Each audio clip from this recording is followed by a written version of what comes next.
If you are a witch who doesn't like Halloween and or who doesn't like autumn, please stand up because I have yet to meet someone that doesn't like autumn that is a practicing witch. It just goes hand in hand. There's nothing we can do about it. It's just how we were made. And because of that, I was super drawn to the Halloween Waite tarot deck. Now, this deck is from Tarot Collectibles, who are very cool deck creators. They originally made decks like the Twisted Tarot Tales or Kitty Cat's Tarot and Spooky Cat's Tarot, if you're familiar with any of those. They also have the Black Light Tarot, which is another popular one, and the Psychedelic Space Tarot. And I realize this is kind of sounding like an ad, but I promised I bought this with my own money. This company, these people do not even know that I exist.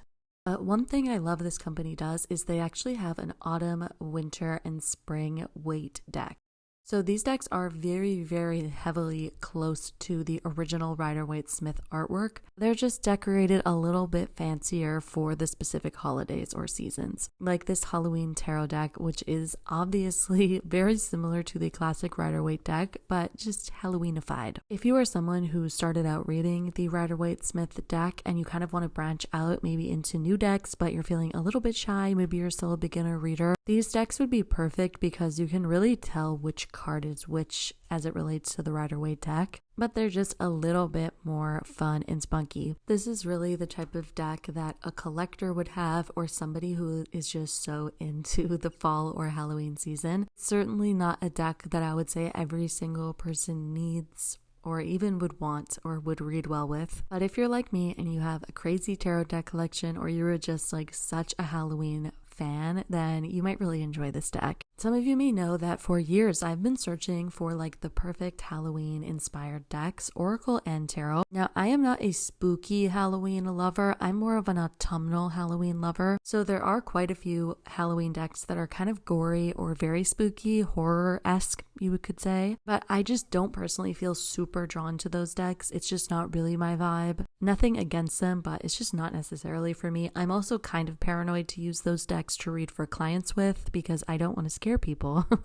But this deck is like a really nice fusion because it is still spooky and Halloweeny, but it's also very cartoony. The colors also make it very like whimsical and almost childish in a very fun way. And I'm someone that just absolutely loves bright, bold colors. So I just love the colors that are used in this deck. And all of the decks from Tarot Collectibles look like they just have such stunning colors. Like the Black Light Tarot from them and the Trippin', I forget what it's called exactly. I think it's the Trippin' Waite Tarot that they've made. Both are just decks that I would just love to have because they are so colorful and fun. As a very intuitive reader who does a lot of channeling before they start reading, I use a lot of color in my reading to get messages. I feel like I've mentioned this a few times before, but ever since I did a hypnotherapy past life regression session through the Newton Institute, if you know, you know, Journey of Souls, ever since I did that, I had a very, very big, deep awakening about colors and the way that they can influence us on very subtle levels. And since then, I've just really recognized and tried to use color as a way to get intuitive messages. So I love a deck that is